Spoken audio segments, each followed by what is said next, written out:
बच्चों वृत्त के क्षेत्रफल के परिवर्तन की दर इसकी त्रिज्या r के सापेक्ष ज्ञात करें। जबकि r बराबर में r त्रिज्या r यानी कि बच्चों त्रिज्या कितनी दी है 3 सेंटीमीटर, और दूसरे में जो b वाला है हमारा सर्कल उसमें कितनी दी हुई है 4 सेंटीमीटर। तो क्या करना है बच्चों, इस क्वेश्चन के अंदर आपको क्या बोला गया है, क्वेश्चन को ध्यान से पढ़ो। वृत्त के क्षेत्रफल के परिवर्तन की दर को मतलब कि बताना है, ठीक है। तो किसके क्षेत्रफल को, वृत्त के। और ठीक है बच्चों, तो यहाँ पर हम ए पार्ट को यहाँ पर सॉल्व करेंगे। तो यहाँ पर क्या है बच्चों, इस तरह से हमारे पास ये क्या है, वृत्त है। क्या है बच्चों, वृत्त यानी कि सर्कल है। अब यहाँ पर ये क्या है, इसकी त्रिज्या है। क्या है बच्चों, इसकी त्रिज्या। और ये हमें क्या दी हुई है यहाँ पर, ये जो हमारा ए वाला है, ठीक है, इसको ए मान लेते हैं, और ये हमारा बी वाला है, ठीक है। तो अभी इसको बाद में सॉल्व करेंगे, अभी इसको करते हैं, ठीक है। तो यहाँ पर ए में ये हमारी त्रिज्या है और ये हमारी आर है। तो देखो बच्चों, जैसे कि यहाँ पर रुको मैं आपको रफ में दिखाता हूँ। यहाँ पर जैसे कि डी वाई अपॉन में डी टी होता है, ठीक है। अगर बच्चों यहाँ पर हमको जैसे डी है तो इसकी अगर हमें कुछ वैल्यू दी होती, जैसे कि मान लो 2 सेकेंड, तो यहाँ पर बच्चों हम क्या करते, तो यहाँ पर बच्चों अब हम क्या करते, यहाँ से इसकी वैल्यू हम t की यहाँ स्थान रख देते, ठीक है। तो 2 सेकेंड आ जाता क्या करके, ठीक है। तो इसी तरह से इसको हम यहाँ पर सॉल्व करेंगे। तो सबसे पहले क्या करेंगे, यहाँ पर आ जाओ। माना r बच्चों हम किसे मानेंगे, यानी कि इसकी त्रिज्या क्या है, त्रिज्या मान ली हमने r को, ठीक है बच्चों। अब यहाँ पर चूँकि वृत्त का क्षेत्रफल,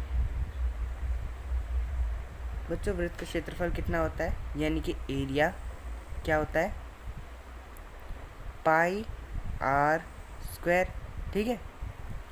अब यहाँ पर देखो, अब ये जैसे यहाँ पे एक वृत्त है, तो ये जो वृत्त है अगर ये मान लो बड़ा है या छोटा है, तो ये हमें कैसे पता चलेगा, किस चीज़ के ऊपर वृत्त निर्भर करता है।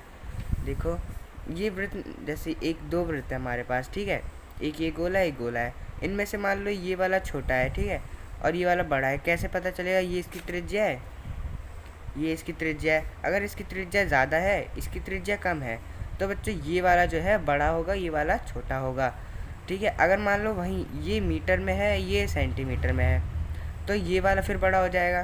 तो यानी कि त्रिज्या के ऊपर निर्भर करता है वृत्त बड़ा है कि छोटा है, किसके ऊपर निर्भर करता है, त्रिज्या के ऊपर, ठीक है। चलो ये चीज़ आपको याद रहेगी, ठीक है, याद रखना, ठीक है। अब अगले पे आ जाओ। तो यहाँ पर वृत्त का क्षेत्रफल पाई r स्क्वायर है, ठीक है। तो अब हम क्या करेंगे, कैसे करेंगे, r यानी कि त्रिज्या के सापेक्ष अवकलज करने पर, ठीक है बच्चों। इस तरह से हमें जो है यहाँ पर पता चलेगा, ठीक है। तो अब बच्चों इसे सॉल्व करेंगे कैसे, यहाँ देखो D A upon d are रख देंगे यहाँ पर, फिर यहाँ पर देखो पाई आर स्क्वायर था, तो पाई क्योंकि हमारी क्या है बच्चों, पाई हमारा क्या होता है, पाई यहाँ पर क्या है हमारी कांस्टेंट वैल्यू है। तो पाई को हम क्या करेंगे, बाहर रख लेंगे, कैसे रखेंगे, पाई यहाँ पर, फिर बराबर में d upon d r, r square यहाँ आ जाएगा, ठीक है, कोई प्रॉब्लम यहाँ तक नहीं ना। फिर बराबर में यहाँ पर हम रखेंगे बच्चों पाई टू आर, ठीक है, समझ में आ गया। तो इस तरह से यहाँ पर, और आर हमें क्या दिया हुआ था, यहाँ देखो आर, ये क्या है हमारा 3 सेंटीमीटर, क्या है हमारा आर है, तो आर हमें क्या दिया हुआ है 3 सेंटीमीटर। यहाँ पर देखो इसे लिखने का तरीका दिखाता हूँ, D A upon d are इस तरह से यहाँ आर हमें कितना दिया हुआ है 3, ठीक है, और बराबर में 2 पाई और ये 3 बराबर में, देखो इसको करेंगे तो कितना आएगा 6 पाई, और यहाँ देखो ये हमारा किस में था, ये सेंटीमीटर में है, तो यहाँ पे हम क्या रखेंगे इधर सेंटीमीटर। अब देखो हमारा आंसर किस में आएगा, स्क्वायर में आएगा या फिर हमारा आंसर किस में आएगा यहाँ पर सेंटीमीटर में। देखो यहाँ पर अगर आप ये यूनिट यानी कि ये सेंटीमीटर स्क्वायर या सेंटीमीटर मीटर किलोमीटर जैसे ये सब हमारा जो आता है, अगर आप ये नहीं लगाओगे तो आपके नंबर इसके कट जाते हैं, ठीक है।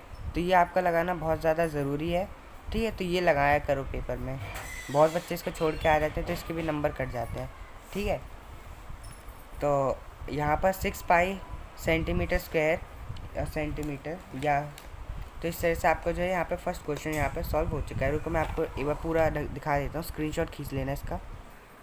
तो यहाँ पे आप इसका स्क्रीनशॉट खींच लीजिए इस तरह से, या फिर इसको एक काम करिए पूरा लिख ही लीजिए, यहाँ से क्वेश्चन, यहाँ से ये पूरा, ठीक है। वापस से वैसे ही आ जाते हैं। तो देखा आपने कितनी आसानी से हमारा ये वाला उत्तर यहाँ पर आ गया। तो अगर आप लोगों को वीडियो पसंद आई तो इसे लाइक कर देना, नए हो तो चैनल को सब्सक्राइब कर देना, प्लीज़ वीडियो को लाइक कर देना। इतनी मेहनत से वीडियो बनाई थी, और यहाँ पर फर्स्ट पार्ट को आपको सॉल्व करके दिखा दिया है। सेकंड पार्ट का आंसर आप मुझे नीचे कमेंट में बता देना। बहुत इजी चैप्टर है आपका ये वाला, बहुत ज़्यादा इजी है पूरी बुक में मेरे हिसाब से तो। और यहाँ पे पहला क्वेश्चन